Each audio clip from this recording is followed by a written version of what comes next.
였으므로 감사 속개를 선언합니다. 계속해서 안전건설교통국 소관 감사 질의를 이어가겠습니다. 질의하실 의원님 계십니까? 예, 김산수 의원님 질의하여 주시기 바랍니다.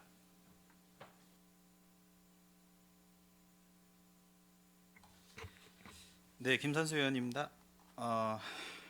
먼저 안전총괄과 질의를 좀 드리겠습니다.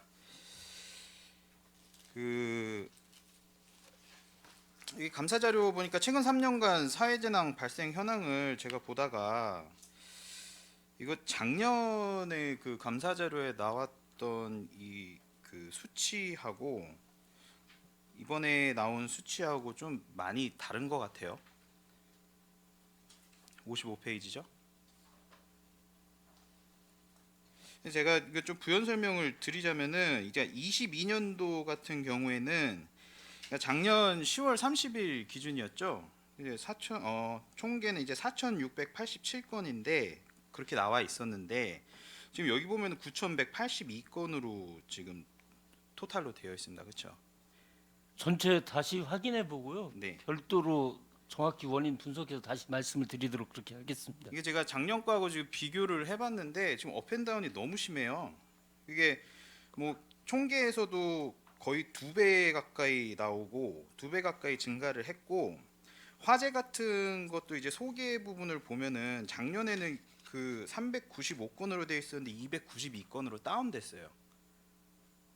그리고 뭐 다른 세부적인 것들 보시더라도 이제 뭐 차량도 상가 부분도 62건에서 60건으로 줄어들고 공장 창고도 81건에서 71건으로 줄어들고 이거 좀 확인을 좀 해보셔야 될 것 같은데요. 전체적으로 다시 체크해 보고요. 네. 별도로 저기 자료를 다시 드리든지 말씀을 드리도록 그렇게 21년도도 하겠습니다. 마찬가지입니다. 예, 알겠습니다. 예, 이거 좀 확실히 좀 파악해 보시고요. 이거 다시 좀 해주시기를 부탁드리겠습니다. 21년도도 거의 2배 가까이 총계가 차이가 나요. 이게 다운된 게 훨씬 더 많고요.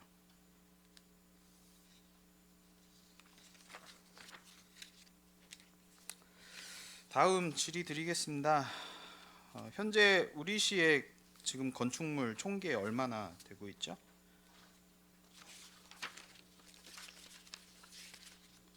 그 정확한 저기 통계 자료는 저기 확인해서 별도로 말씀을 드리겠습니다. 죄송합니다.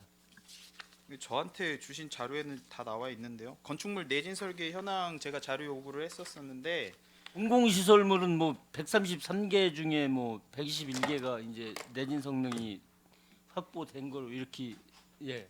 아니요, 그러니까 뭐 공공 이런 거 다 저기 빼고 민간 건축물 내진 설계 현황이요.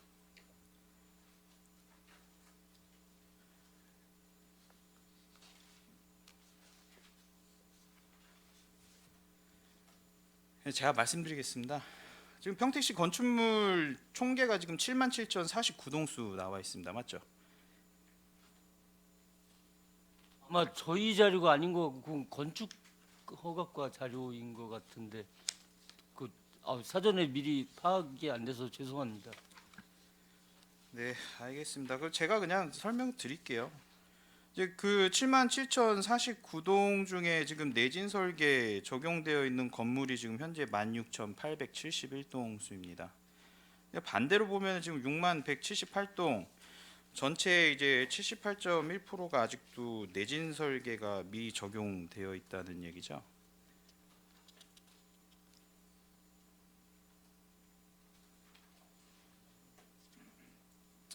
적용 비율이 이제 2019년도 19.1%에서 올해 2월까지 이제 21.9%로 2.8% 연평균 0.7%씩 이제 소폭 상승하였습니다.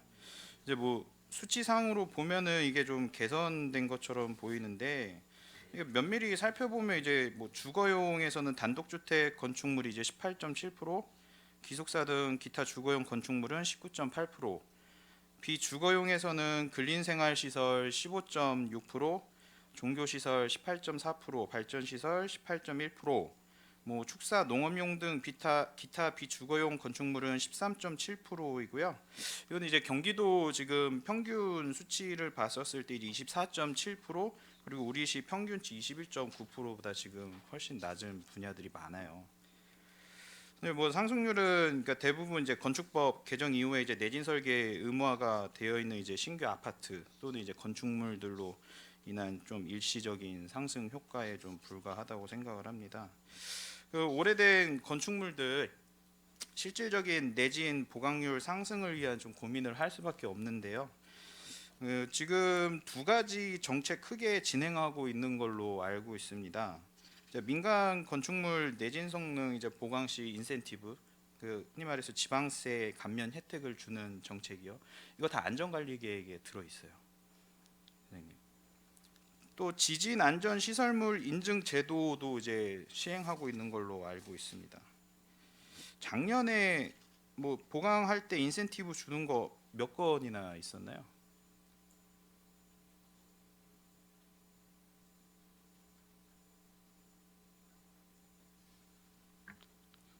죄송한데 별도 확인해서 자료를 드리겠습니다. 지금 이 김산수 의원님이 질의하시는 영역이 지금 건축 안전 그 내진 설계 부분하고 지금 안전 총괄과에서 이 영역이 여기에 포함돼 있죠. 돼 있나요? 어떻게 돼 있나요? 지금 그래서 좀 그걸 한번 제가 짚어보려고 그러는데. 저희가 지금 김산수 의원님이 말씀하시는 자료를 저희가 지금 별도로 갖고 있지는 않다. 않습니다. 그래서 지금 그거를 좀 명확하게 해서 일단 왜냐하면 또 이 서로 그 김산수 의원님이 그거를 한번 잘 판단하셔가지고 한번 질의를 좀 이어가셨으면 했습니다. 예. 계속.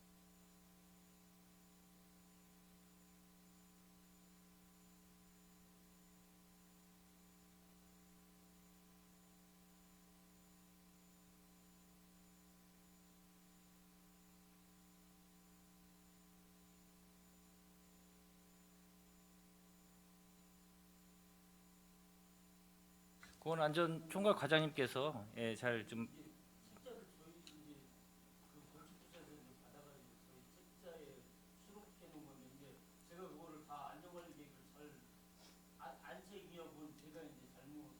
예. 그럼 그건 맞는 거네요. 예. 그러니까 그거를 좀 잘 좀 자료를 해서 김산수 의원님한테 좀 예, 저희가 한번 말씀드리기 확인을 좀 바라겠습니다. 해서 예. 자료 이렇게 제출하도록 하겠습니다. 예. 이제 뭐 제가 이제 그 뭐 사업 설명서도 보고 이제 관련 자료 있나 검색도 해보고 이제 찾아봤는데, 그러니까 뭐 시청 홈페이지에서 작년 4월에 이제 지진 안전 시설물 인증 지원 수요 조사 계획 공고 이거 한 걸로 알고 있어요. 그렇죠? 매년 그 조사는 하고 있습니다. 네. 근데 시청에 올라온 거는 이제 한 건밖에 없더라고요. 작년 4월. 그렇죠? 실제 이제 실효성이 없고 자기 비용이 부담이 되니까 실제 거의 신청을 안 하고 있습니다. 예, 뭐 시청뿐만이 아니고 뭐 시 블로그나 이제 SNS 같은 경우에서도 이런 정책을 한다라는 포스팅은 찾아볼 수가 없었습니다. 뭐 그러니까 말씀하신 것처럼 이게 지원자가 없고 그러다 보니까 사실상 이 정책은 지금 방치된 거나 마찬가지인 거죠. 그렇죠? 저희가 이제 올해도 하고 매년 할 건데요. 저희가 홍보를 좀 더 적극적으로 해가지고 최대한 뭐 한 명이라도 더 확대할 수 있도록 그렇게 노력을 하겠습니다. 타 지자체 같은 경우를 좀 보겠습니다. 벌써 많은 지자체에서 지금 2024년 지진 안전 시설물 인증 지원 사업 수요 조사 지금 다 하고 있어요. 고양시 같은 경우에는 이제 시민들한테 이미 인증받은 지진 안전 시설물을 안전하게 이용해도 된다고 홍보까지 다 하고 있습니다.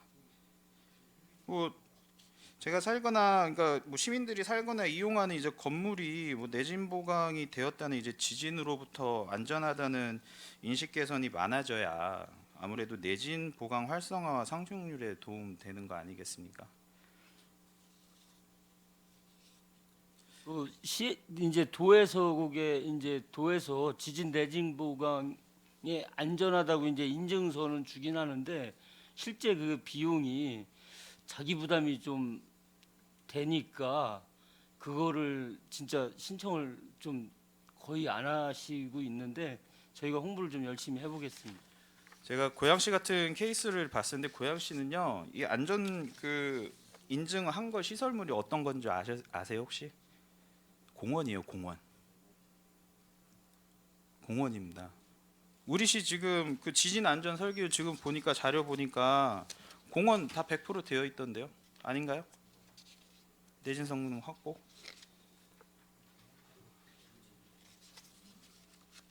공원은 저희가 갖고 있는 자료에는 없고요. 도로나 수도나 하수 요거는 이제 다 돼 있는 거로 돼 있습니다. 그럼 이제 따로 지금 공원과랑 따로 그런 분장을 하신다는 말씀이신 건가요? 그러면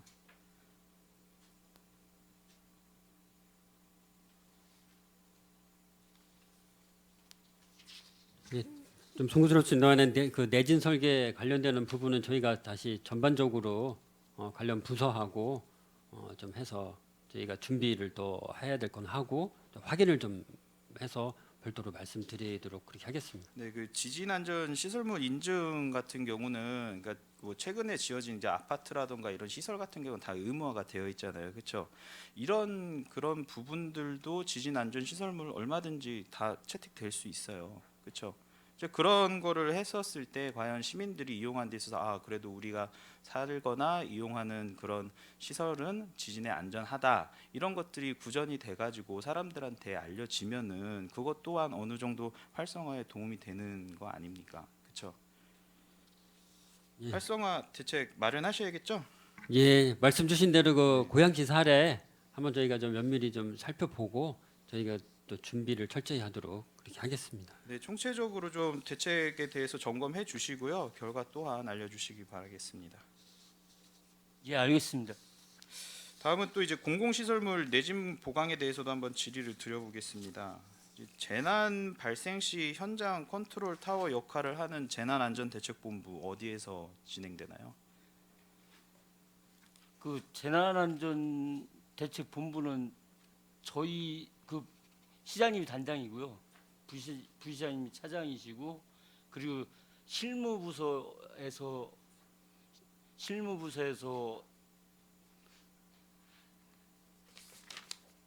실무부서에서 총괄을 하고 저희 그 국장님이 통제관인가 이렇게 돼 있고요.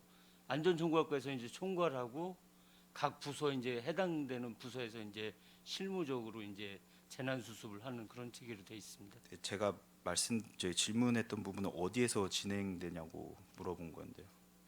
어디에서 재난 발생 시 어디에서 진행이 됩니까? 저희 재난 상황실에서 네, 네, 어디에 있죠? 저희 3층에 있습니다. 네, 시청이 있죠? 시청 네. 본관 건물 3층에 네, 있습니다. 지금 시청 언제 준공되었습니까? 시청이 정확하게는 86년도에 평택시가 시로 승격이 되면서 청사를 지은 거기 때문에 상당히 오래된 건물을. 제가 알기로는 이제 93년에 준공됐고 이제 30년째 지금 사용되고 있는 걸로 알고 있어요. 제출해 주신 자료를 보면은 이제 공공 건축물에 대해서 말씀드리겠습니다. 22년 11월 기준 28곳 내진 보강 대상 공공 건축물 중 보강 미수행 그 건축물이 12곳이나 있습니다. 그 중에 시청 건물 포함되어 있죠. 예, 맞습니다. 행안부 자료에서도 전국 지자체 228개 시군구에서 현재까지 내진 성능 미확보 지자체는 78곳 있습니다. 그 중에 평택시 포함되어 있습니다. 재난안전상황실 및 지역재난안전대책본부 가장 최근에 한 내진 성능 평가 언제인지 아세요?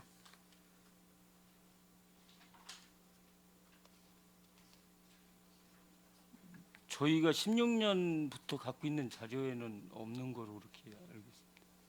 2017년도로 나와 있습니다. 주신 자료에도 다 표기가 되어 있고요. 현황 보면은 구조체 1개소 미확보 이것도 평가 결과를 보면은 내진 보강 공사 필요에도 불구하고 올해 내진 보강 계획에는 없습니다. 2017년 뒤에 혹시 방안 마련되어 있었나요? 방안 마련한 적이 있었나요?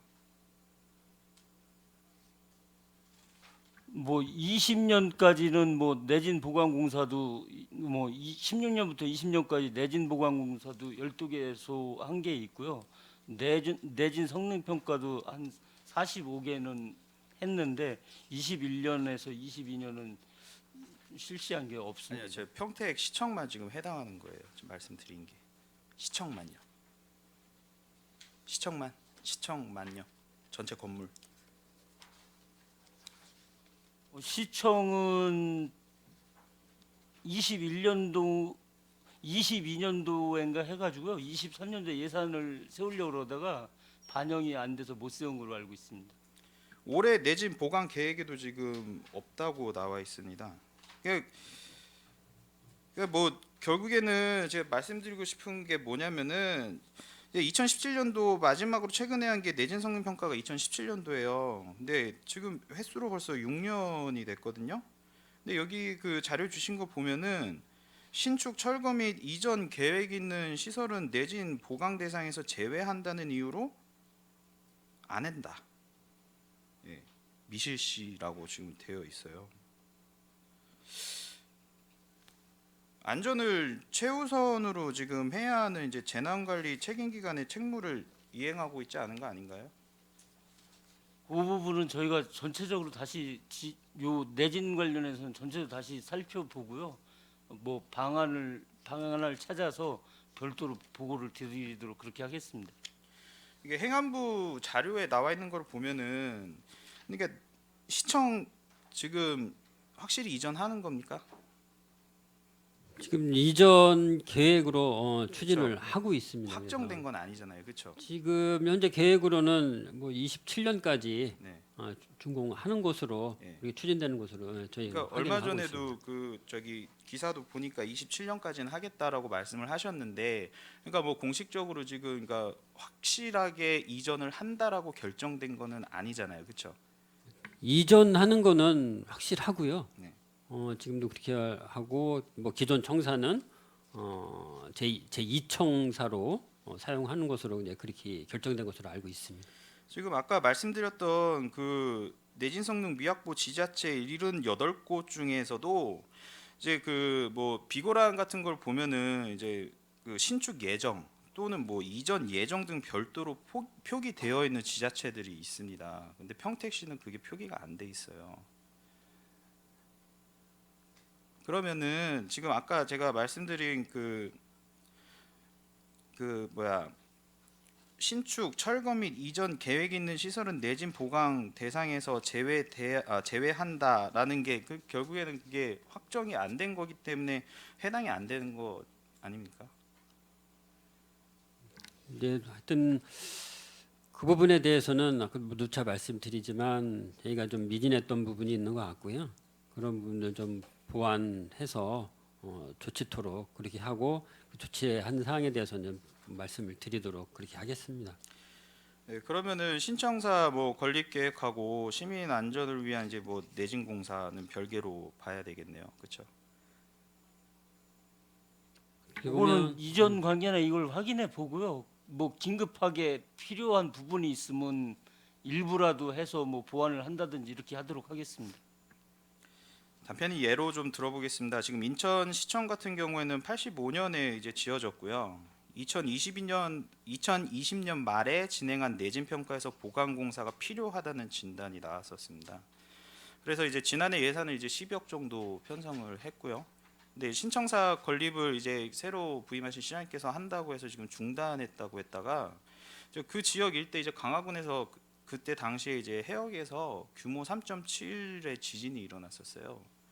이제 그러다 보니까 아무래도 그쪽 지역에서 이제 여론이 이제 안 좋아지고 그러다 보니까 올해 그 추경을 통해서 다시 추진을 한다고 이렇게 얘기가 나왔더라고요. 기사를 보니까. 근데 이제 인천시 같은 경우에는 이 시간대가 2020년 말부터 시작해서 올해까지는 거의 3년 정도밖에 아니 그 짧은 시간밖에 안 돼요. 근데 우리 시 같은 경우에는 지금 몇 년째 지금 내진 설계 평가 했음에도 불구하고 보강 계획이라든가 이런 게 전혀 지금 안 되고 있다는 얘기입니다. 거기에 근무하시는 공무원분들만 하더라도 한두 명이 아니잖아요. 그렇죠? 계획 마련해야 될 필요가 있다고 생각하시는데 어떻게 생각하세요? 예, 맞습니다. 그래서 그동안에 이제 뭐 이전 계획이 있는 것으로 이제 판단을 해서 이제 그런 부분에 이제 소홀했던 부분이 있는 것 같고요. 어쨌든 제 2총사로 또 활용할 계획으로 있는 것으로 이제 알고 있기 때문에 부족한 부분에 대해서 즉시 그 계획을 수립해서 조치토록 이렇게 계획 마련하겠습니다. 네, 알겠습니다. 다음은 이제 재난 대피소에 대해서 좀 말씀드리겠습니다. 뭐 아까도 말씀드렸지만 이제 며칠 전에 이제 북한에서 이른 아침에 우주 발사체를 발사를 해서 이제 뭐 서울 같은 경우는 지금 위급 재난 문자로 경계 경보를 발령을 했어요. 근데 이제 결국에는 그거는 해프닝으로 끝났고 정작 피해를 본 거는 이제 출근하시던 시민분들이 아주 난리가 났었습니다. 그렇죠? 적기 뭐 공습 등 민방위 상황이 발생했을 때는 민방위 대피소를 찾아서 대피해야 합니다. 맞죠? 예, 그렇습니다. 예. 근데 이제 뭐 거기에서도 뭐 이미 언론에서도 많이 이제 나왔기 때문에 문자 메시지 그 알림 같은 경우에도 대피소 안내가 빠져서 정작 이제 이동을 해야 되는 대피소로 이제 피난을 가야 되는 시민분들이 정작 자기는 어디로 가야 될지 모르는 그런 상황이 발생을 했었습니다. 이 부분에 대해서는 이제 뭐 반면교사를 삼으셔가지고 앞으로 시에서도 그 재난 문자를 보낼 때 그런 관련된 것들이 빠짐없이 다 들어갈 수 있도록 이거는 다시 한번 꼼꼼히 좀 확인을 부탁드리는 바입니다. 네, 알겠습니다. 그 명심해서 안 사전에 홍보도 철저히 하도록 그렇게 하겠습니다. 민방위 대피소도 있고 이제 지진 같은 경우에는 그 5개 대피소가 있습니다. 그렇죠? 예, 맞습니다. 지금 5개 대피 장소 현황이 지금 시에 몇 개가 지금 되어 있죠? 저희가 지금 58개가 네. 되어 있습니다. 초중고등학교나 뭐 근린공원 이런 데로 지정이 되어 있습니다. 네, 원래는 그러니까 초등학교 당초 31개소에다가 이제 추가 지정 27개소 해가지고 총 58개소 나와 있습니다. 안내 표지판에 대해서 이게 말씀을 좀 드리고 싶은데요.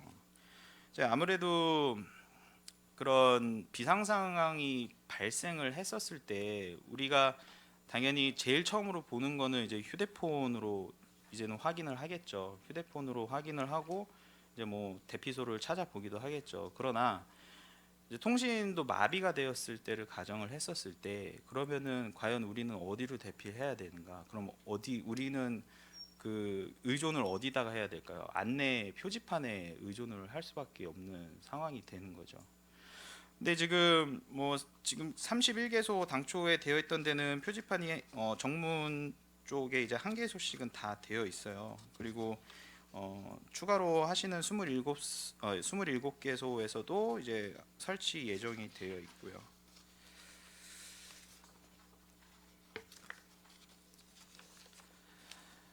안내 표지판에다가 이제 그 안내 유도 표지판까지 설치를 할 수 있습니다. 그렇죠? 근데 제가 이게 자료를 받아가지고 보니까 이제 뭐 학교 운동장에 이제 설치된 표지판들을 보면 거기에 같이 유도 표지판까지 같이 되어 있는 걸로 되어 있습니다. 근데 이게 문제는 뭐냐면은 이제 웬만한 사람들은 당연히 지진이 일어났었을 때 넓은 곳에 들어가야 되니까 학교로 오면은 그 장소가 대피 장소인 거는 대부분 다 알아요. 근데 이렇게 같이 붙어 있으면은 바로 앞에 걸어서 몇 걸음이면 들어갈 수 있는 그런 대피 장소인데 이거는 좀 분리를 해야 되겠다. 유도 표지판과 안내 표지판과의 분리를 해야 되겠다라는 지금 말씀을 드리는 겁니다. 제가 일본 오사카에 갔었을 때 이 표지판을 봤어요. 일본도 당연히 지진이 이제 일어나니까 안내 표지판, 유도 표지판을 설치가 되어 있습니다. 근데 여기는 보시면 알겠지만은 일반 도로에 있어요. 일반 도로에. 여기 보시면은 370m의 거리로 이동을 하면은 그리고 피난소까지 갈 수 있다라고 안내가 되어 있습니다. 반대로 제가 아까 말씀드렸듯이 이 유도 표지판이 이렇게 붙어 있으면은 있는 것보다는 그 주변 그리고 또는 이제 운집 지역이라던가 교차로 이런 데다가 설치를 하는 것이 훨씬 더 사람들한테 인식하고 이동할 수 있는데 도움이 되지 않을까 하는 말씀을 드리는 겁니다. 전체적으로 현장 실사를 해서요. 네. 유도 표지판을 뭐 물론 학교에도 하겠지만 그 주변 뭐 교차로나 큰 곳에서 알아보기 쉽게 그렇게 별도로 추가로 설치하도록 그렇게 하겠습니다. 네, 알겠습니다. 제가 뭐 이거 그 관련된 거를 찾아보니까 지자체장의 그 판단하에 추가 설치가 필요한 장소에 설치 가능이라고 되어 있어요. 그러니까 한번 이 부분에 대해서 뭐 이렇게 해서 좋은 선례가 나면 다른 지자체들에게도 충분히 모범 사례가 될 수 있다고 저는 생각을 하거든요. 그래서 이 부분에 대해서는 한번 좀 검토를 해보시는 것도 좋을 것 같습니다. 예, 알겠습니다.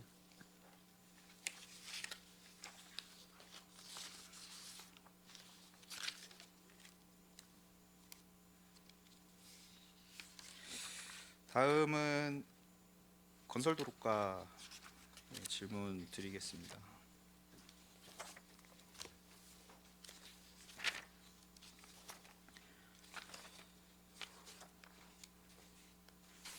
지금 건설도로과에서 위원회 현황을 보는데 기술자문위원회가 되어 있어요. 그렇죠?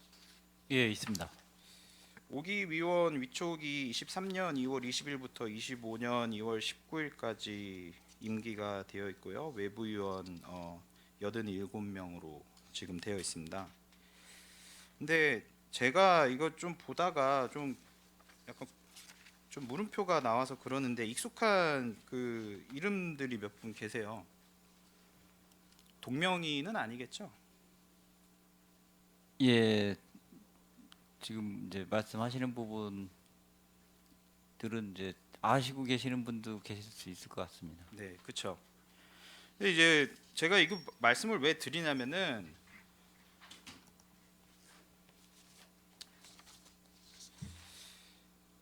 그 퇴직하신 분에 대해서 이제 그 취업 제한 제도가 있어요. 알고 계시나요? 예, 있습니다. 네. 그러니까 주 내용을 보면은 업체 간의 유착 관계 차단, 퇴직 전 근무했던 기관의 영향력 행사 방지를 통해 공무 집행의 공정성과 공직 윤리를 확립하기 위한 것이라고 공직 윤리 시스템에도 나와 있습니다. 취업의 범위는 고문, 자문위원, 사회이사 등 직위와 형식에 관계없이 취업기관의 업무를 처리하거나 지원하고 주기적 또는 기간을 정해 대가를 받는 모든 경우에 해당이 됩니다. 제가 알기로는 퇴직하신 지 얼마 안 됐습니다. 그렇죠? 예, 그런 분들이 계신 것 같습니다. 네. 특히나 이 보니까 그 경력에 나와 있는 것도 그렇고 분야도 그렇고 관계가 없지 않아요. 그렇죠?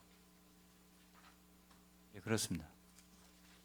특히나 그 업체에서 한 걸 보니까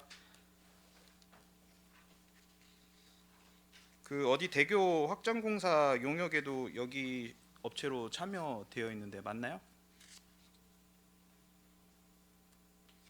그 부분은 별도로 저희가 확인해서 말씀드리겠습니다. 제가 이 말씀을 왜 드리냐면요. 이게 그 윤리도덕과 관련이 되어 있다고 저는 생각을 해요.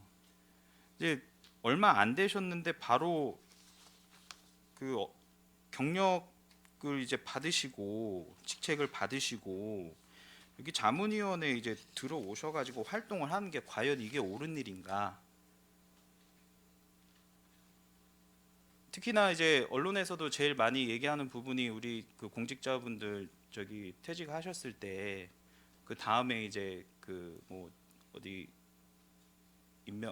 일을 하신다거나 이런 부분에 대해서는 상당히 지금 여론이 좋지는 않아요. 그렇죠? 예, 알고 있습니다. 네. 근데 이건 뭐 1년도 안 되셔가지고 바로 이렇게 그 취업하시고 여기 위원회 들어와서 활동을 하는 게 과연 옳은 일인가? 이거 저기 심사하실 때 어떻게 하셨나요? 위원회 심사하실 때? 이 부분은 저희가 그 전체적인 그 상황 파악을 해서 명단 파악을 해보고요. 그 재취업 기간 그런 부분까지도 한번 다시 파악을 해서 별도로 보고를 드리겠습니다. 특히나 이 업체 같은 경우는 한 분이 아니고 두 분이세요. 제가 말씀드린 예, 그런 분도 있을 수 있을 것 같습니다. 네. 상당히 이거는 형평성에 문제가 생길 수밖에 없는 상황입니다. 이거 다시 한번 좀 확인하셔가지고요. 이거 저기 어떻게 되는지 다시 한번 보고 부탁드릴게요. 예, 별도 보고 드리도록 하겠습니다.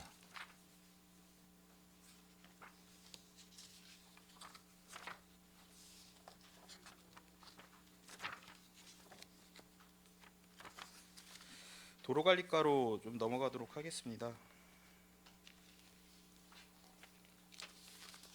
지금 아까도 뭐 이현아 의원님께서도 말씀하셨지만 공유 킥보드 PM 같은 관련된 부분이 정말 사회적 문제 중에 하나로 많이들 알려지고 있습니다. 뭐 저도 뭐 작년 행감 때도 그렇고 계속 업무 관련된 걸 발언할 때마다 얘기를 하고 그러는데 지금 시에서 거치대 지금 운영하고 있어요, 그렇죠? 네, 저희가 기존에 아까도 이제 말씀드렸는데요. 기존에 이제 그 전철역 그러니까 주요 역 주변에 그 저희가 이제 킥보드 주차구역존을 좀 설치해서 운영되고 있습니다.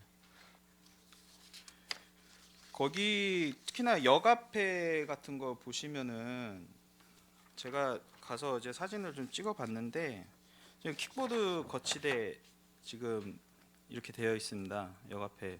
근데 이게 지금 오른쪽에 여기 보시면 킥보드 거치대라고 써여 있는데 이게 자전거들이 일반 자전거들이 지금 거치를 하고 있어요. 근데 여기 위에 보면은 자전거 전동 킥보드 주차 이용 안내라고 여기에도 또 나와 있습니다. 기준이 애매모호해요. 지금 자전거라고 얘기를 한 게 그 전기 자전거 말씀을 하시는 거죠? 저희가 이제 그 PM 자체가 그 도로교통법이 개정이 2020년도 12월 달에 적용돼서 이제 자전거 도로에서 PM이 이용할 수 있도록 법령이 개정이 됐고요. 그 관련해서 기존에 이제 PM 주차장을 별도로 설치하는 데 어려움이 있다 보니 그 전국적 지자체에서 기존 자전거 주차장, 그러니까 자전거 거치대가 되겠습니다. 그래서 혼용해서 이용하는 거로 지금 이용하고 있고요.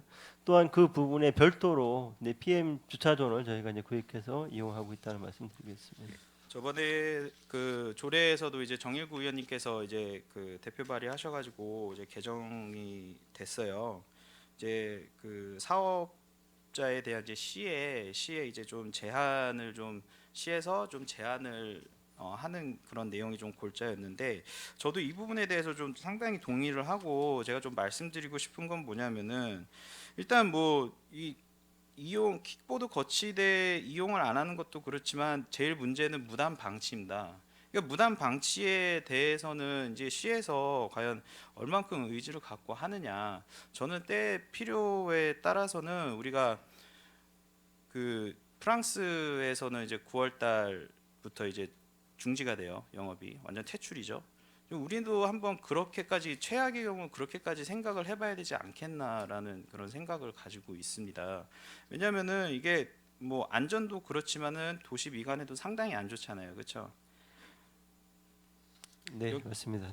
여기 그 우리 평택시 개인형 이동장치 이용 및 안전 증진 조례 보면은 이제 구조 뭐 2항 같은 경우에도 이제 필요한 조치를 할 수 있다고 나와 있고 이제 11조 그 2호 같은 경우에는 이제 개인형 이동장치 주차장 확보 및 운영이라고 또 이렇게 나와 있어요. 저는 이제 좀 제안을 드리고 싶은 게 지금 킥보드가 무단 방치되어 있는 거를 수거를 다 합니다. 그런 다음에 이제 재배치를 해요, 그렇죠? 근데 시에서 지정을 해주셨으면 좋겠어요. 그 놓는 곳을 지정을 해주시고 그 이외에 그 거치를 하는 것은 금지를 시켰으면 좋겠습니다. 그렇게 되면은 일단은 그 사방에 깔려 있는 그런 PM 기기들 같은 경우가 어떻게 보면 조금은 정리가 될 수 있지 않을까 싶어요. 그래서 이렇게 하면은 적어도 이제 좀 미간이라던가 사방에 널려져 있는 그런 부분이 좀 줄어들 수 있지 않을까라고 생각을 하거든요. 그래서 그런 그 정책을 진행하는 데 있어서 이제 시에서 좀 적극적으로 나서셔가지고 이런 그 제한적인 그런 운영이죠. 그러니까 아까 뭐 말씀 주셨지만은 이게 사업 신고만 하면 그냥 바로 운행이 가능한 거잖아요. 네, 맞습니다. 네. 그래서 이것도 뭐 어떻게 보면 하나의 아이디어일 수 있겠지만 그렇게 함으로써 좀 업체에서도 이제 수거도 그렇고 이러한 도시 미관의 좀 협력적인 태도로 좀 바꿔야 되지 않을까 싶습니다. 경우에 따라서는 뭐 세금도 낼 수 있는 가능하다면은 세금까지 낼 수 있는 방안도 저희가 마련을 해야 된다고 생각을 하거든요. 그렇게 해야 어느 정도 개선이 되지 않을까 싶거든요. 네, 의원님 말씀 지금 이제 저희도 공감하고요. 그 말씀하신 대로 저희도 이제 공공이 설치하는 어떤 이제 스테이션, 이제 주차 존에 대한 부분도 필요할 것 같고, 또한 지금 저희가 이제 그 민간 부분에 있어서 같이 참여해서 그러니까 이제 공공과 민간에서도 같이 이제 스테이션 이제 주차장을 설치하는 부분도 저희가 적정적으로 봤을 때 지금 한 3,300대로 봤을 때 저희가 아마 이제 100에서 한 120개 정도의 주차장이 필요하지 않을까 이렇게 판단이 되고요. 수요일했을 때 한 100개 정도의 어떤 스테이션을 설치해서 그 장소에 거치할 수도 이런 부분이 필요하고요. 저희가 지금은 공공 또한 이제 공공도 같이 역할을 하겠지만 민간도 같이 참여할 수 있는 부분이 있다면 같이 좀 검토를 하도록 하겠습니다. 이것도 시에서 먼저 선제적으로 하면은 뭐 충분히 다른 지자체에게도 충분한 벤치마킹을 줄 수 있는 그런 좋은 제도가 아닐까 생각합니다. 다시 한번 고려해 주시기를 부탁드리겠습니다. 네, 알겠습니다.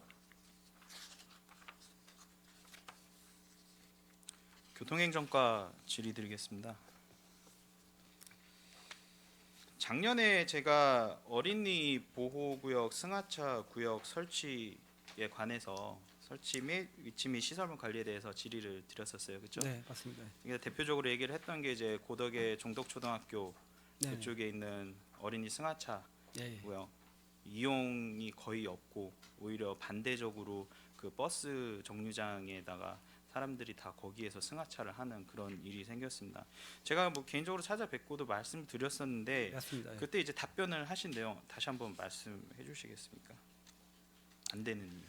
그게 이제 저희가 이제 직접 설치하는 게 아니고 경찰서하고 이제 협의해야 된다고 말씀드렸지 않습니까? 네. 이제 어린이 보호구역 같은 경우는 이제 저희가 설정을 이제 경찰서하고 협의해서 하는데 그거는 이제 주도를 경찰서에서 하게끔 돼 있습니다. 그래서 이제 협의를 몇 번 했는데 좀 곤란하다고 이제 그 사고 위험성도 있고 이제 먼저 말씀하셨던 장소는 이제 버스 쓰는 곳이라 좀 위험하다고 지금 후미 쪽으로 뺀 게 아마 그래서 그런 것 같습니다. 그래서 저희가 이제 저번에도 한번 말씀드렸지만 교육청에 공문을 저희가 보낸 적이 있습니다. 이제 그 학교 지을 때부터 애초에 설계할 때부터 드롭존이라든가 이런 거를 고려를 해서 줘달라.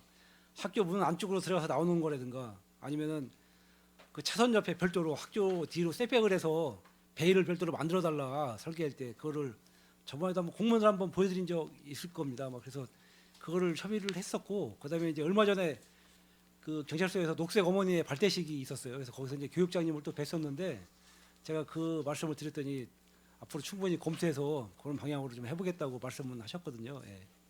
제가 이 말씀을 드리는 이유가 비슷한 케이스가 있어요. 지금 그러니까 승하차 설치 구역은 다르지만 용죽초등학교 같은 경우가 지금 버스 정류장하고 어린이 승하차 구역하고 같이 지금 운영이 되고 있습니다. 그런 데가 많습니다. 예. 네, 그렇죠. 근데 이제 그쪽은 되고 종덕초등학교는 안 된다고 하는 거는 이거는 형평성이 맞지는 않다고 저는 보거든요. 저희도 이제 그런 거를 많이 이제 어필을 하는데 이제 경찰서에서는 이제 그거를 좀 곤란하다고 자꾸 그런 입장이어서 다시 한 번 더 논의를 한번 해보겠습니다. 이제 이제 무엇보다 이제 안전성이 가장 중요하거든요. 학생들이 다치면 안 되니까 사고 나서 이제 그런 것 때문에 자꾸 이제 경찰서에서 힘들다고 자꾸 그러는 면이 있는데 말씀하신 대로 그럼 왜 여기는 되고 여기는 안 되냐 이걸 따졌을 때 이제 그럼 거기서 다 취소한다고 이제 그런 말이 있어서 좀 어려운 면이 좀 있습니다. 사실은 정책을 할 때 일관성이 있어야 되는 그런 게 있어서 또 그거는 조금 더 경찰서하고 좀 협의를 좀 더 해보겠습니다. 과장님께서도 뭐 많이 노력해 주셔가지고 이제 교육청에다가도 이제 공문까지 보내주시고 저도 그 부분에 대해서는 상당히 감사하게 생각을 하고 있습니다. 이제 뭐 아무래도 계속 스쿨존에서 일어나는 그런 교통사고, 네. 어린이들이 이제 사망하는 사고에 관해서는 지금 상당히 그 지켜보는 눈들이 많아요. 맞습니다. 네, 그렇죠. 그러다 보니까 우리가 좀 더 합리적으로 더 생각을 하고 그런 개선 방안을 이끌어내서 어떻게 보면은 그 종덕초등학교에 있는 그 이용을 하시는 분들도 위반이잖아요, 그렇죠? 그렇습니다. 네, 그렇게 되었을 때 우리가 그거를 해줌으로써 이제 안심하고 예, 예. 아이들을 승하차를 할 수 있는 그런 이제 정책이 잘 되면은 오히려 시민분들한테 박수를 받지 않을까 저는 생각을 합니다. 열심히 노력하겠습니다. 네. 주차장에 관해서 좀 말씀드리겠습니다. 뭐 아까 손하명 의원님께서도 뭐 얘기를 해주셨어요. 저희가 며칠 전에 이제 그 저번에 갔던 곳을 이제 주도적 몇 군데를 이제 찝어가지고 좀 갔다 왔었는데 그때 갔었을 때 봤었던 이제 문제점들 이제 개선 방안이 개선이 전혀 이루어지지가 않았었습니다. 특히나 이제 그 사고 차량들 장기 주차라던가 그리고 이제 그 뒤에 보면 이제 쓰레기들 널브러져 있는 쓰레기들 그리고 공영 주차장 그 안내 게시판에 대해서도 제가 말씀을 드렸었는데요. 이거 뭐 안내판인데 글씨가 없어요. 예. 저 위치를 말씀해 주시면 저희가 이제 다 둘러보긴 했는데 저희도 이제 워낙 많다 보니까 주차장이 지금 아시는 바와 같이 140개 이상 지금 됩니다. 워낙 또 지역도 멀고 이제 하여튼 저희가 최대한 지금 노력을 하고 있는데 쓰레기를 치워도 계속 나오는 버리는 분들도 많고 그래서 지속적으로 관리를 해야 되는데 이제 좀 인력이 한계가 있다 보니까 좀 그런 면이 있는데 그거는 이제 다시 한번 기간제라도 채용할 수 있는지 다시 한번 총무과하고 협의해서 지속적으로 관리될 수 있도록 한번 노력해 그 보겠습니다. 서부 지역에 있는 그 아까 손하명 의원님께서 지적하셨던 주차장 같은 경우에는 뭐 물론 아직도 그 잔재물들이 남아 있지만 제가 가서 봤었을 때 청소가 좀 되어 있었어요. 그래가지고 좀 하셨나 보다라고 하고 이제 실제로 했습니다. 예, 저희가. 했어요. 근데 예, 예. 봤는데 문제는 그 모아놓은 쓰레기들이 처리가 되지 않고 그 방치물 구석에 이렇게 감춰놨어요. 그건 그리고 조금 더 그거를 한번 더 판넬로 한번 더 가려놨었습니다. 확인해 보겠습니다. 저희가 네. 그 모든 걸 다 확인하기가 쉽지 않다 보니까 네. 어려운 면이 있는데 다시 한번 확인해 보겠습니다. 종량제 봉투에다 담아 놓으셨으면 버리는 게 더 낫지 왜 거기다가 그거를 쌓아 놓으셨을까요? 한 번 더 확인해 보겠습니다. 예. 이거는 뭐 그 장소 말씀드리겠습니다. 안중 성당 건너편의 공영 주차장 같은 경우에도 제가 저번에 그 요청 사항으로 안내판이 없었어요. 무료 공영 주차장인데 안내판이 없어서 설치를 해달라고 했었는데 그때 알았다고 하시고서 그때도 가봤지만은 전혀 설치가 안 돼 있었습니다. 지금 5개월 가까이 시간이 지났었는데 뭐 되어 있는 게 없다 보니까 저희 입장에서는 저희는 그냥 뭐 주차장 일주를 한 것밖에 되지가 않은 것 같아요. 바로 설치하고 보고 바로 드리겠습니다. 네. 예.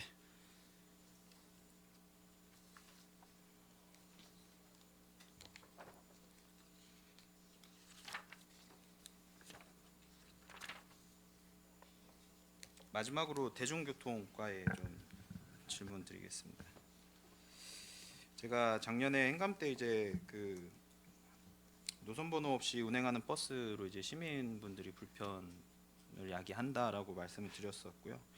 근데 처리 결과에서도 보면은 이제 개선 명령 시행을 했었어요. 근데 많이 개선되긴 했지만 이제 가끔씩 그런 제가 또 똑같은 이제 민원을 받을 때가 있습니다. 다시 한번 관리 감독 한 번 더 해주시길 부탁드리고요. 네, 감독 처치하겠습니다. 네, 돌출형 번호판 설치하는 부분에 있어서는 상당히 좋은 정책이라고 생각합니다. 저도 서울에서 그때 6600번 버스 타고 내려올 때 강남역 쪽에서 이제 버스들을 한번 봤었거든요. 근데 거기서 이제 운행하는 버스들이 그 말씀 주신 그 돌출형 번호판을 이제 문 열을 때 이제 그 네. 네. 보이게끔. 네, 예, 승객들한테 이제 예.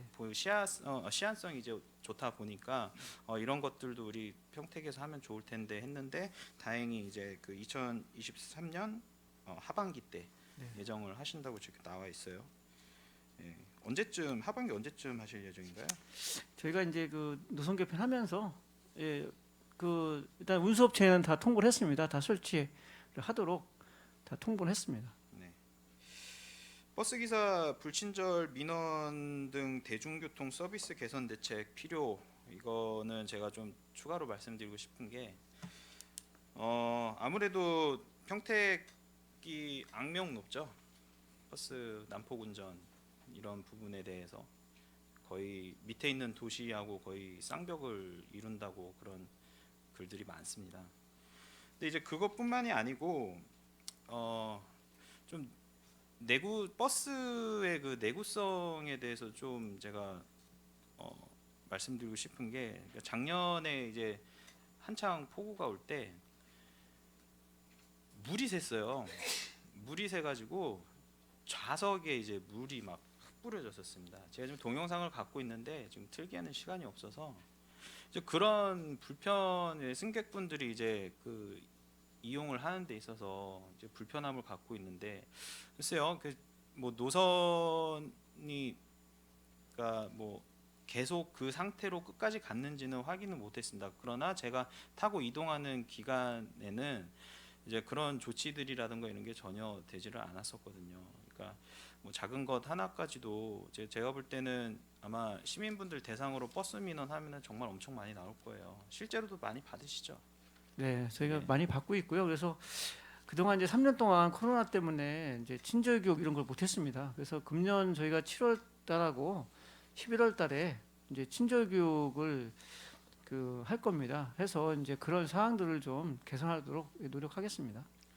뭐 이제 저희도 그 국외 연수 갔다 와서 아시겠지만은 이게 저상 버스도 이제 타 보고 그런 이제 선진 그 버스 공공 버스 체계도 한번 경험을 하셨었는데 이제 저상 버스도 이제 좀 계속 그 도입률을 높이시는 상태고 네. 이제 그런 이제 저상 버스 새로운 버스들이 도입을 하게 되면 뭐 처음엔 좋죠. 처음에는 좋은데 이제 나중에 뭐 또 비슷한 문제가 생기지 않게끔 그런 정비적인 부분에서도 좀 신경 써주시기를 부탁드리겠습니다. 네, 알겠습니다. 네, 이상으로 질의를 마치겠습니다. 예, 김선수 의원님 수고하셨습니다. 여기 이제 계신 이 안전건설교통국 뭐 관련 과장님들 뭐 중요한 과의 과장님들 계시는데 뭐 안전총괄 과장님을 비롯해서 뭐 도로 건설 뭐 건설 도로까지만 도로를 이제 건설하는 광역 도로든 여러 가지 도로 건설하는 과도 있고 도로 관리과 제일 또 중요한 게 도로를 뭐 개설을 해더라도 도로 관리과도 또 중요하죠. 도로를 좀 잘 관리해야 되고 교통행정과야 뭐 당연히 여러 가지로 거기에 대한 이 시설물이 또 많이 들어가기 때문에 횡단보도를 비롯해서 뭐 CCTV 여러 가지 당연히 중요할 거고요. 대중교통 역시 중요합니다. 저도 이제 이 많은 의원님들이 워낙 많은 질의를 해주셨기 때문에 뭐 중첩되고 뭐 중복되는 이런 질의가 있기 때문에 그런 건 좀 생략하고 제가 딱 몇 가지만 좀 짚고 넘어갈 것만 좀 얘기를 좀 드리겠습니다. 안전총괄과 저희가 이 다른 재해 말고 전에도 작년 행감 때 그런 얘기를 한번 나온 적이 있었습니다. 이제 초등학교 뭐 사망 사고가 이제 여러 건이 지금 발생이 되고 거기에 대해 우리 시민 보험이 아마 이제 재보험인가 보험이 되는데 이제 어린이들이 몇 세 이하는 뭐 거기에 보험 가입이 안 돼서 사망 지급금이 지급을 안 되잖아요. 그렇죠. 그 이후에 혹시 관련법 상법이나 이런 게 개정된 게 있나요?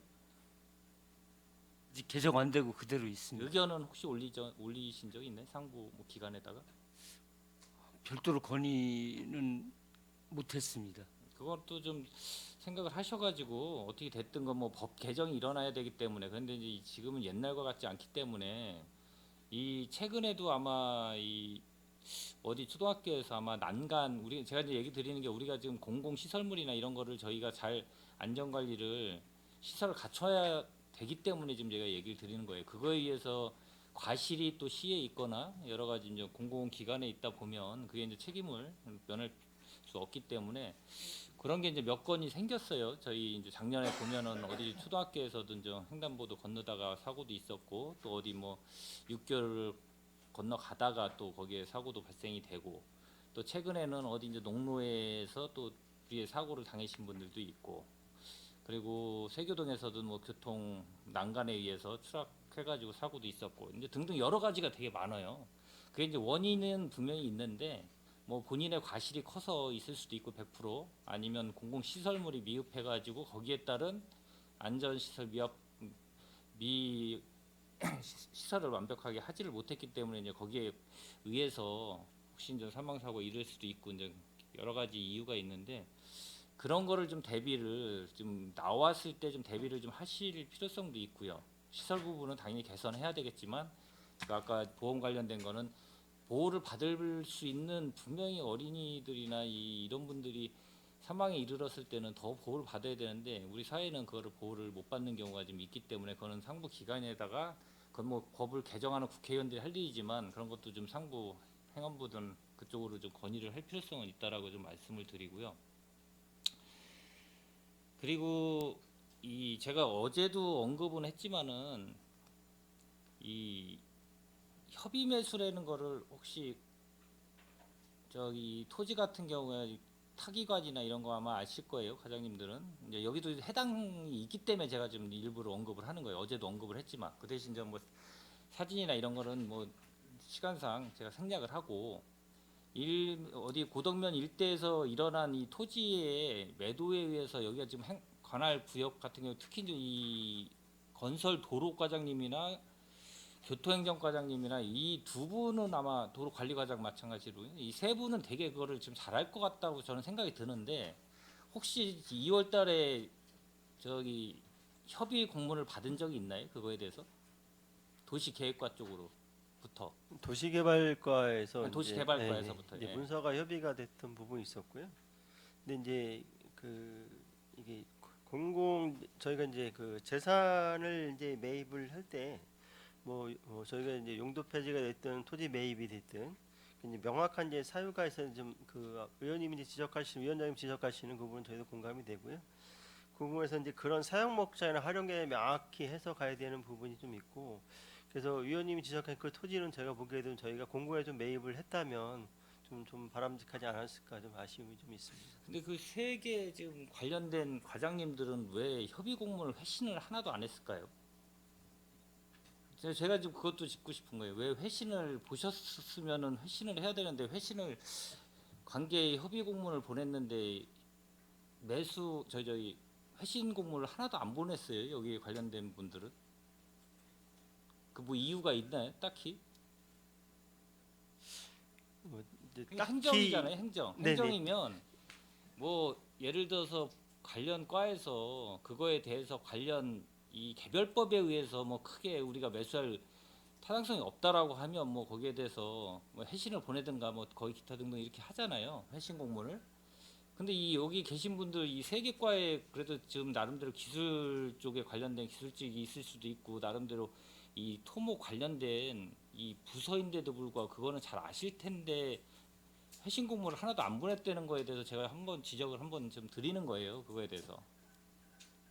어차피 지금 지났기 때문에 그걸 되돌이킬 수는 없는데 그 미연에 방지할 수 있는 거는 회신을 정확하게 의견을 다뤄주기만 했어도 뭐 이런 발생이 안 되고 설사 의견을 다뤄주지 않더라도 회신은 했어야 되는 게 일반적으로 맞는데 회신 공문을 보낸 데는 도시계획과 한쪽밖에 없어요. 한 군데. 그만큼 행정이 원활하게 서로 소통이 협의가 안 된다는 이유를 제가 지적을 하는 겁니다.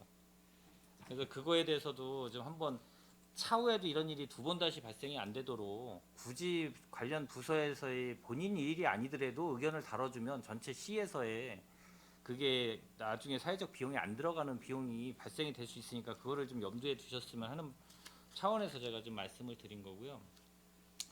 그리고 이제 광역 이제 도로 아마 저희 건설 도로과장님한테 제가 질의할게요. 저희가 좀 광역 도로를 좀 구축을 좀 많이 하고 있어요. 지금 추진 중인 것도 있고 지금 건설 중인 것도 있고 이것도 이제 어제 언급은 제가 잠깐 했는데 4A하고 4B도로라고 있잖아요. 예, 있습니다. 예, 그리고 6A하고 6B도로 있고요. 예, 예. 예. 그게 이제 태평 아파트 이 부근에 IC 부근에 그 내려오는 부근인데 거기가 이제 이 나눠준 책자를 보면은 여기 이제 시에서 발간한 책자를 보면 거기가 공사가 2021년 5월달에 착공으로 돼 있어요. 거기가 6A 구간인가? 그렇죠. 예, 예. 근데 지금 착공을 하나도 이루어진 게 없어요. 2년이 지났는데도 불구하고. 그래서 제가 이거를 왜 언급을 드리냐면 그만큼 협의가 안 되고 그만큼 어려운 사업이다.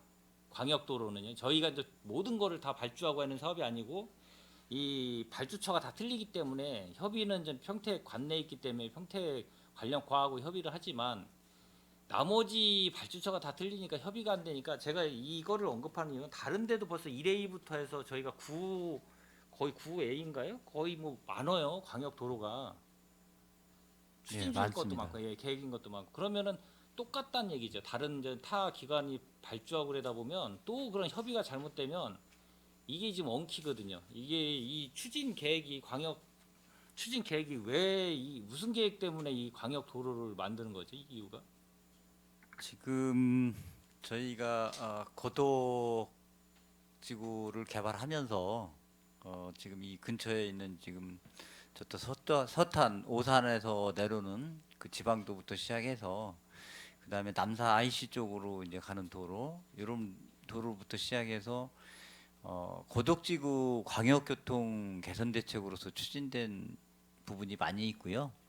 또 하나는 이제 소사벌지구 광역이 또 있습니다. 그다음에 저쪽에 서부 쪽에는 청북 택지 하면서 그 광역이 지금 추진되는 사항들이 있습니다. 그래서 제가 그 전체적인 사업을 좀 묻고자 하는 건 아니고요. 이 광역 도로라면 이제 어떻게 됐든 이제 집중화된 교통 체증이든 분산 효과도 있어야 되고 병목 현상이나 이런 걸 해소해야 되고 전체적인 큰 틀에서 큰 광역 도로를 만들 필요성은 당연히 있죠. 근데 이제 그걸 추진함에 있어서 저희가 이제 협의 기관이지만 저희 관내에 있는 도로를 만드는 거기 때문에 그거를 잘못 협의를 해주면 협의의 주도권을 저희가 갖고 있어야 된다는 얘기예요. 제 얘기는 그거에 끌려다니면 만들라고 해도 이리 협의 저리 해다가 끌려다니다 보면 예산을 투입하는 데가 발주처이기 때문에 그래요. 그렇기 때문에 협의의 주도권은 저희가 가져야 되는데도 불구하고 돈을 예산을 세워서 발주를 하기 때문에 그쪽에 끌려다니면 협의가 제대로 안 이루어져가지고 피해는 고스란히 평택 시민이 더 보게 생겼다는 얘기죠. 그런 거를 지금도 지금 현실 지금 아까 제가 얘기한 4A나 4B 구간이나 그 6A, 6B 구간 그 지하차도 그 구간도 마찬가지로 엄청나게 지금 한 5년에서 한 8년 정도는 지금 정체가 계속 될 거예요 아마 그 교통 체증은요. 그래서 다른 데도 마찬가지로 지금 1A부터 전체적인 것도 마찬가지이기 때문에 그런 거를 좀 제대로 향후 우리 교통망 구축이라는 거는 향후에 우리 평택의 청사진의 중요한 도로망이기 때문에 그거를 좀 세밀하게 좀 검토하시고 협의를 잘 하셔야 될 거라고 봐요. 또 과장님들 다 바뀌시고 그러면 또 이어서 또 문제점이 발생이 되기 때문에 그거를 좀 인수인계나 이런 것도 잘 좀 해주시기를 다시 한번 부탁드리고요. 예, 알겠습니다. 그리고 저희가 이제 저희 4월 며칠이더라? 저희가 현장 방문을 저희가 5월 1일인가요? 4월 네, 저희가 아마 고덕 쪽에 4월 말 정도에 고덕 택지개발 신도시에 가가지고 가서 한번 현장 점검을 한 적이 있어요. 근데 거기 가서 이제 현장 점검을 할 때 저희가 이제 일반 공기업이든 개인 도시개발이든 이런 데서 만들어져 가지고 저희가 인수인계를 하죠. 다 만들어지면. 예, 그렇습니다. 예. 기반시설을 인수인계를 하는데 제가 요청을 한 적이 있어요. 시에다가 체크리스트를 갖고 얼마나 하나 관리가 되나 해가지고 제가 요청을 한 적이 있는데 자료를 여기 온 게 도시계획과하고 스마트도시과, 토지정보과, 생태하천과 이 네 군데만 왔어요. 체크리스트가 여기에 관련 과에는 없나요? 인수할 대상이 없나요 혹시? 교통행정과에는 없나요? 있죠. 그러면 건설도로과장님은 없어요? 저희도 해당이 됩니다, 위원장님. 다 해당이 되죠. 근데 이 제가 자료를 요청했는데 오질 않아요. 이게 체크리스트가 이제 우리가 1단계부터 2단계, 막 3단계 같이 이제 추진을 하고 있고 다른데 도시개발 지역 같은 경우도 마찬가지고 그럼 대략적으로 어느 정도 이거를 체크를 하면서 인수인계를 할 텐데 이 체크리스트 자체가 존재하지 않는다 그러면 과연 어떻게 그럼 인수를 할까 제가 이제 곰곰이 생각을 해봤어요. 그럼 가셔가지고 일반 아파트도 가면은 체크리스트 다 거기 있으면 거기다 체크하게 돼 있고 막 이렇게 하는데 과연 우리 시청의 직원분들은 관련 부서에 있는 분들은 만약 인수하러 갈 때 뭘 보고 판단하실까 누가 가실까 이런 게 이제 궁금증이 생기더라고요. 어떻게 절차를 하나요? 혹시? 자료를 근데 드리겠습니다. 왜 제출을 안 해주시죠? 전 제출한 걸로 알고 있었는데 죄송합니다. 저희는 자료를 드리겠습니다. 예. 그리고 이게 보면 이게 제가 이렇게 보면 없어요. 제가 저 기존에 이거 1단계도 한 것 좀 갖다 달라고 했더니 그냥 이렇게 만들어서 급조해서 만들어서 주신 것 같아요. 저희는 따로 있습니다. 이걸 매번 보니까. 받기 때문에 따로 있습니다. 매뉴얼이. 그래서 과연 이게 이 평택시 60만을 바라보고 있고 100만 특례도 도시로 가고 있는 이 도시에서 과연 인수인계를 받아서 잘못 받으면 저희 분명히 저희 시비가 또 들어갈 수도 있는 뭐 AS 부분은 분명히 있다라고 봐요. 그렇지만 단기적으로 제대로 인수할 때 인수를 못 받으면 저희의 세비는 고스란히 들어간다는 부분이 있기 때문에 각 과에서는 이런 것도 좀 관리 인수할 때 관리 체크리스트를 잘 작성해 가지고 꼼꼼하게 인수를 받아야 관리도 될 거라고 좀 사료되기 때문에 그것도 좀 향후에 잘 해주시기를 다시 한번 부탁드리겠습니다. 예, 그 체크리스트 다시 한번 확인해 보고요. 그렇게 추진하겠습니다. 요거는 좀 제가 좀 간단하게 얘기한 거고 제일 중요한 거 제가 한 가지 제일 오늘 얘기할 건데 워낙 좀 많아가지고 제가 좀 생략을 하고 다 이건 관련성이 있는 거예요. 오늘 이 의원님들이 얘기하신 거 제초부터 시작해가지고 뭐 모든 거 다 관련성이 있는데 뭐냐면 우리 평택시에 혹시 보도를 만들 때 따로 뭐 무슨 관련 지침이나 표준 뭐 이게 있나요? 혹시 보도는 예, 저희가 최근에 그 자체로 기준을 정한 게 있습니다. 도로 위계별로 해서 정리를 했습니다. 아니 그러니까 그 관련된 그 기준 뭐죠 지침서가 따로 예, 있어요? 예, 보도라든가 뭐 식수대라든가 이런 부분들을 부조를 이렇게 아니 명시를 제가 그걸 했습니다. 물어보는 거는 저희가 지금 제가 이제 제일 관심 분야 중에 하나가 이 도로가 있으면 도로가 있고 그 측면에 가로구역에 배수구가 있고 경계석 있고 이제 가로수와 띠녹지가 있고 그 다음에 보도가 만들어지잖아요. 보도가 만들어지는데 이제 겸용이 만들어질 수도 있고 전용이 만들어질 수도 있고요. 보도가 그렇죠? 예, 예. 예 그리고 이제 이 완충녹지나 여러 기타 뭐 이 방음 시설이나 이렇게 이제 기본적으로 이렇게 만들어져요. 도로의 이게 평면을 딱 보면은. 근데 이제 제가 얘기를 드리는 거는 보도가 우리 평택시에 관련 표준이 있냐라는 걸 물어보는 건 뭐냐면 보도를 설치를 할 때 블럭 타입으로 하느냐 아니면 여러 가지가 있을 거예요. 제가 뭐 그걸 다 외우지는 못하겠지만 블럭 타입으로 할 수도 있고 투스 블럭으로 할 수도 있고요. 투스 블럭으로 할 수도 있고 일반 그냥 전에 벽돌 그런 타입으로 할 수도 있고 그다음 투스 코너로 할 수도 있고 여러 가지가 있을 거예요. 아스팔트 뭐 그런 재질로 할 수도 있고 그런 기준이 따로 딱 이 뭐 만들어진 게 있나 그걸 한번 제가 여쭤보는 거거든요.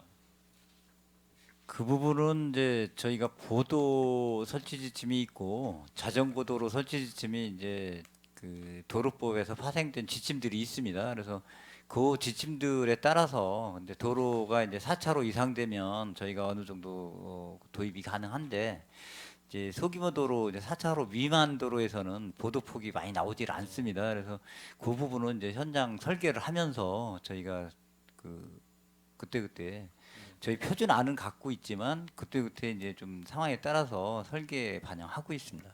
그 제가 얘기 드리는 거는 뭐를 뭐 이렇게 지적하는 것도 있지만은 좀 평택시 좀 뭔가 표준화돼 가지고 제대로 좀 정비가 되면 어떨까라는 생각에서 그래서 이제 얘기를 드리는 건데 이제 대부분 지자체에서는 없는 것 같아요. 이게 이제 거기서 받은 건데 이게 보도 설치 및 관리 지침이에요. 관리 지침. 이게 이제 저희 시에서 한 게 아니라 위에 이제 행안부에서 아마 내려온 것 같아요. 내려와 가지고 이걸 지침을 준 것 같은데 이거를 뭐 다 준수해 가지고 할 수 있는 부분은 없다고 봐요. 근데 이제 왜 이거를 만들어야 되냐면 기본적으로 장단점은 다 있어요. 보니까 장단점은 있어요. 이 만들었을 때 아스콘 포장이든 보도블록의 포장에 의해서 장단점은 있는데 우리 평택시의 보도를 걷다 보면 투스블럭이나 블럭 타입으로 한 데 같은 경우는 어디를 가시다 보면 아마 보였을 거예요. 이 수평이 안 맞는 데가 상당히 많아요. 수평이. 혹시 보셨나요? 예, 투스콘 같은 경우 그 아, 균열이 투스콘 많이 말고, 발생이 되고 투스콘 있습니다. 말고요. 이 보도 블록 타입으로 해가지고 블록 타입으로 한 데가 수평이 안 맞는 데가 상당히 많다는 얘기를 제가 드리는 거예요. 예, 보도도 특히 이제 차량 진출입이 되는 이런 구간들이 있습니다. 그런 데는 많이 깨지고 있습니다. 깨진 걸 얘기하는 건 아니고요. 제가 얘기를 왜 드리냐면 이 200과 200짜리의 투수 블럭이나 일반 이 블럭 타입으로 하게 되면 아까 저기 손하명 의원님이 이제 그걸 지적을 많이 잘하셨어요. 그 밑에 그 블럭이나 뭐 건설 자재를 넣을 때 재활용을 할 때도 마찬가지지만 폐자재를 까는 경우도 있고 그게 많아요. 저도 지나다니다 보면 도로를 포장할 때도 현장에 나가서 그거를 검수를 안 하기 때문에 대부분이 폐자재도 들어가는 경우도 있고 폐골재가 들어가는 경우가 있어요. 그래서 원래 제대로 재활용할 수 있는 거를 넣어야 되는데도 불구하고 그걸 섞어서 넣는 경우도 비일비재하고. 근데 이제 보도 블록도 똑같거든요. 만들다 보면 블럭 타입 같은 경우는 이 다져가지고 나름대로 물 빠짐이 잘 되기 위해서 다지고 모래 깔고 해서 수평 맞춰가지고 하는데 그러면 거기에 이 줄눈 같은 경우도 집어넣죠. 이 자리 잡기 위해서. 근데 나중에 비가 많이 오거나 그러면은 그게 이제 이 치마가 돼가지고 이 형태가 수평의 형태가 깨진 데가 상당히 많단 말이에요. 평택에 많아요, 의외로. 그래서 제가 그걸 지적하고 싶어서 얘기를 드리는 거고. 그럼 그 대안은 뭐냐? 그러면은 외국 사례를 저도 이제 이것 때문에 이 일본이나 선진 사례, 일본, 미국, 뭐 유럽 이쪽으로 다 한번 제가 한번 뒤져봤어요. 구글 쪽으로 해가지고 싹 한번 뒤져봤어요. 그 보도가 어떻게 돼 있나 과연 그 나라는. 그러니까 우리나라도 이제 우리 평택시도 우리 뭐 나라는 모르겠어요. 하여튼 평택시도 뭔가 좀 체계적으로 여기 지형에 맞게 이 걷다 보면 배미지구만 가더라도 걷다 보면은 이 보도 블럭이 막 이게 어떻게 보면 되게 걷기가 힘들 정도로도 막 이 변형이 너무 심해요. 그런 게 너무 많아요. 생각 외로. 근데 장점은 이제 투스 블럭이나 이런 걸로 시공을 하게 되면 어떻게 보면은 이 되게 이쁘게 잘 돼 있죠. 이 색깔도 있고 여러 가지로 문양도 넣을 수도 있고 막 그래서 이쁜데 이제 문제는 그런 변형이 많아서 문제가 된다. 그래서 이제 아까 얘기했었지만 저희도 미국의 선진 사례 국에 출장을 갔다 왔을 때도 보면 미국 같은 경우는 이 보도 블럭이 다 콘크리트 타입으로 다 돼 있어요. 이유가 뭘까라고 저도 생각을 했었어요. 그때 왜 이렇게 됐을까 했더니 이제 비용 발생이 이제 차후에 관리 비용이 안 들죠. 다시 저기 할 필요가 없으니까 한번 시공을 해놓으면은 그 대신 뭐 전체적으로 그렇게 시공할 수는 없겠지만 이제 부분별로 섹터별로 다 틀릴 수는 있어요. 여건이 틀리기 때문에 아까 이 보도도 전용도 있고 겸용도 있고 자전거 도로도 같이 있을 거 여러 가지가 형태가 있기 때문에 그거에 맞춰서 우리도 좀 이런 이 지침서를 제대로 만들어서 아니면 뭐 여러 가지 형태로 해서 우리가 좀 관리할 수 있는 걸 좀 만들 필요성은 있다라고 해서 이제 나중에 이거 행감 끝나고 제가 또 계속 얘기했지만 요즘 도로 관련돼 가지고는 녹지하고 좀 관련되고 다 관련돼 있어요. 이거를 좀 체계적으로 해야 되지 않을까라는 말 때문에 제가 말씀드린 거고. 그리고 안전 난간도 마찬가지로 난간은 저희들이 혹시 시공을 하나요, 안 해나요? 설치를. 난간까지도 도로 시설물에 포함이 됩니다. 그러니까 저희들이 예산을 편성해서 설치를 하나요? 아니면 거의 기부 체납으로 많이 받나요? 저희가 예산 재정 사업으로 하는 것은 저희가 다 설치를 한다고 보시면 되겠습니다. 근데 이제 보면은 제가 그것 때문에 몇 번을 지적을 이제 한번 얘기를 했는데 이게 지금 난간이 안전 난간이 불규칙하게 있어요. 불규칙하게. 그 이유가 있는 이유가 뭐죠? 혹시 그 난간이 있는 게 도로 가로구역에 거기 띠녹지 옆에 쭉 있는 거예요. 띠녹지 옆에 있는 부분들은 이제 저희가 보도하고 차도 경계석이 있는 부분에 많이 설치가 네, 되는데요. 네. 경계석이 이제 보차도 경계석이라고 저희가 부르는 것처럼 보도와 차도를 분리해서 보행자가 무단 보행이나 이런 부분들을 예방해서 방지하기 위해서요, 사고를 예방하기 위한 그런 횟수라고 보시면 예방 되겠습니다. 차원이죠. 예예. 그래서 제가 이제 얘기를 드리는 이유는 그게 이제 설득력이 있으려면 좀 맞아야 돼요. 왜냐면은 일괄적으로 있거나 가다가 끊기지 말고 있어야 되고 중간 분리대가 있으면은 그게 없어도 상관은 없어요. 솔직히 무단횡단을 할 수도 없으니까. 예, 맞습니다. 네, 근데 그게 전체 평택시를 보면 안 맞아요. 이게 다 지나다니다 보면 가다가 끊기고 이쪽에는 없고 가다 이 중간 분리대가 있는 데도 있고 없는 데도 있고.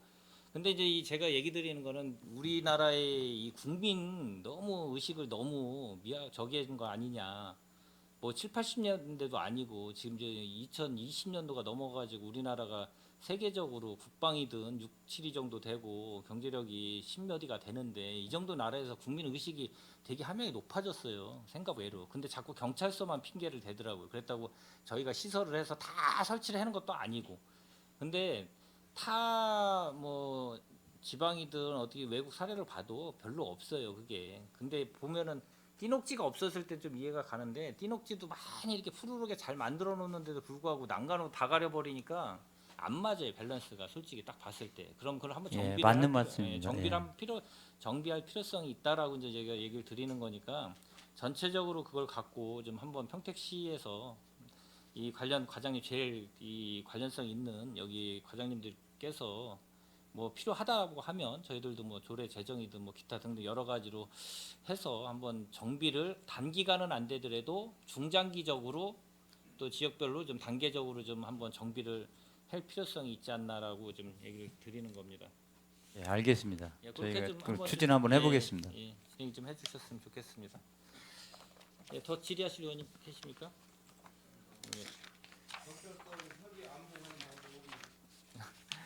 예, 더 질의하실 의원님이 안 계시므로 질의 답변을 종결하고 안전건설교통국 소관 행정사무감사 종료를 선언합니다. 장시간 열의를 갖고 감사에 임하여 주신 안전건설교통 국장님을 비롯한 관계공무원 여러분 수고 많으셨습니다. 오늘 감사에서 지적된 사안과 대안은 시정에 적극 반영하여 주시기 바랍니다. 장시간 열의를 갖고 감사를 진행해 주신 위원 여러분께서도 수고 많으셨습니다. 내일은 농업기술센터와 로컬푸드재단 소관 행정사무감사를 실시하겠습니다. 이상으로 제239회 평택시의회 제1회 정례회 제3차 산업건설위원회 회의를 마치겠습니다. 사내를 선언합니다.